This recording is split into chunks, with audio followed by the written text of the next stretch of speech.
Сопротивляемость бактерий к антибиотикам – угроза национальной безопасности. Сегодня в Якутске прошла третья республиканская научно-практическая конференция «Проблемы антибиотикорезистентности». На ней с докладами выступили представители крупнейших федеральных научно-исследовательских и медицинских институтов. В проблеме антибиотикорезистентности разбирался Афанасий Николаев.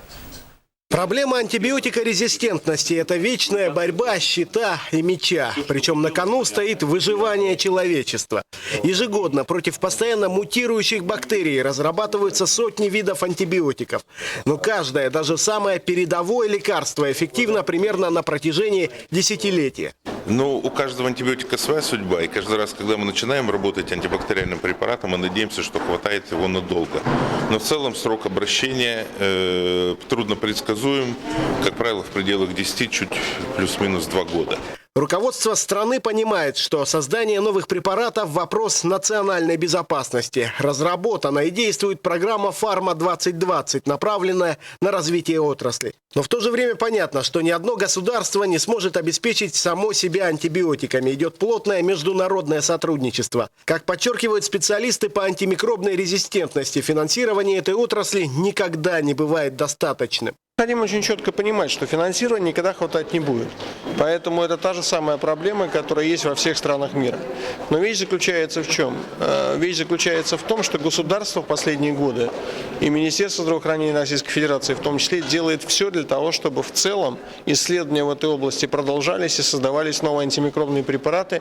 Но самое главное, проводились исследования, которые позволят нам сохранить имеющиеся в нашем арсенале антибиотики для лечения наших пациентов. Причем для сохранения эффективности уже разработанных антибиотиков необходимо их правильно применять.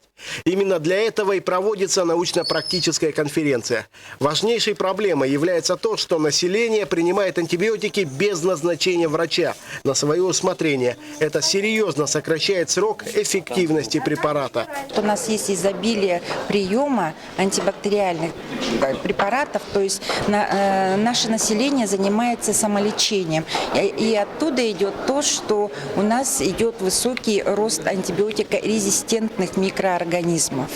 Это самая большая ошибка самолечения, когда вирусная инфекция, конечно же, вызывается вирусами, а не бактериями. В этом случае в 100% антибиотики не будут действовать. Медики подчеркивают, что для эффективной борьбы с антибиотикорезистентностью необходимо консолидировать усилия как на уровне медперсонала, то есть обеспечить грамотное назначение препаратов, так и исключить самолечение антибиотиками со стороны населения. Афанасий Николаев, Иван Семенов, НВК «Саха», Якутск.